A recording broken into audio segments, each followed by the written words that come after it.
बिस्मिल्लाहिर्रहमानिर्रहीम। सफ़रनामे तो आपने बहुत से पढ़े होंगे, लेकिन मेरे हाथ में मौजूद जो सफ़रनामा है ये वाकई ख़ास है।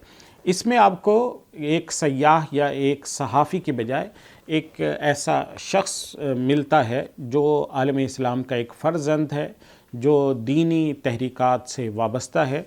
दीन और इस्लाम की बालादस्ती उसकी ज़िंदगी का मिशन है, और उसके बाद फिर वो जदीद तुर्की में पहुंचता है। उसने जदीद तुर्की को बनते, पनपते और तरक्की करते हुए देखा है। तैयब उर्दगान का जदीद तुर्की आलम इस्लाम का एक नुमायाँ तरीन तरक्की याफ्ता मुल्क तुर्की सेकुलरिज़म के दौर से निकल कर इस्लाम पसंदों का मरकज़ बनने वाला तुर्की, ये वो तुर्की है जिसके साथ पाक और हिंद के मुसलमानों के जो जज्बात हैं वो कई नस्लों से मुताल्लिक़ हुए हैं। उनसे कई नस्लों का ताल्लुक़ है हमारा मौजूदा तुर्की और खिलाफत उस्मानिया के साथ। और इसी सल्तनत उस्मानिया के तहफ़्फ़ुज़ के लिए मुसलमानान बर्र सग़ीर ने बेशुमार कुर्बानियाँ भी दी। 1919 में तहरीक खिलाफत बर्पा की गई। तहरीक खिलाफत के बड़े मकासद में से 3 ये मकासद थे। सबसे पहला मकसद ये था कि खिलाफत उस्मानिया बरकरार रखी जाए। नंबर 2 ये कि मुक़द्दस मकामात उस्मानी खिलाफत के पास ही रहें, उनसे ना छीने जाएं। और तीसरे नंबर पर सल्तनत उस्मानिया को तकसीम ना होने दिया जाए। तो इसके साथ साथ मुसलमानों ने सल्तनत उस्मानिया को बचाने के लिए जो बेशुमार माली मदद दी, उसमें बर्र सग़ीर के हर घर से सोना जमा किया गया, तुर्की तक पहुँचाया गया।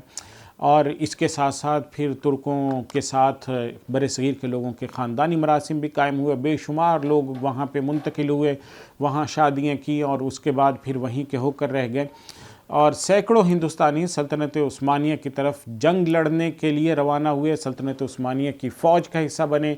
और ख़ुसूसन जो जज़ीरा नुमाए अरब है वहाँ पे बेशुमार मुसलमान हैं जिनकी कब्रें वो बन गईं और उनका नामो निशान, कोई डेटा, कोई नाम महफूज नहीं है, लेकिन ऐसी तादाद हज़ारों में है जो मुसलमान यहाँ से हिजरत करके गए, सल्तनत उस्मानिया के शाना बशाना लड़ते हुए शहीद हो गए। तो ऐसे बहुत से वाक़यात आपको तुर्की के बारे में इस किताब में पढ़ने को मिलेंगे। और सल्तनत उस्मानिया ने 3 बरअज़्मों पर किस तरह से हुकूमत की थी, और 2003 से ख़ुसूसन जो तैयब उर्दगान ने एक नया जन्म दिया है तुर्की को, और सेकुलरिज़म की बजाय वहाँ पे इस्लाम गालिब आया है, इस्लामी शायर दोबारा से ज़िंदा हुए हैं, इस्लामी अहकाम पर जो पाबंदी वहाँ पर लग गई थी उनके हटने के बाद तुर्की की क्या सूरत हाल है। तो दुनिया में बहुत से लोग हैं जो नारा लगाते हैं कि वो इस्लामी निज़ाम नाफिज करेंगे, लेकिन तैयब उर्दगान ने करके दिखाया है।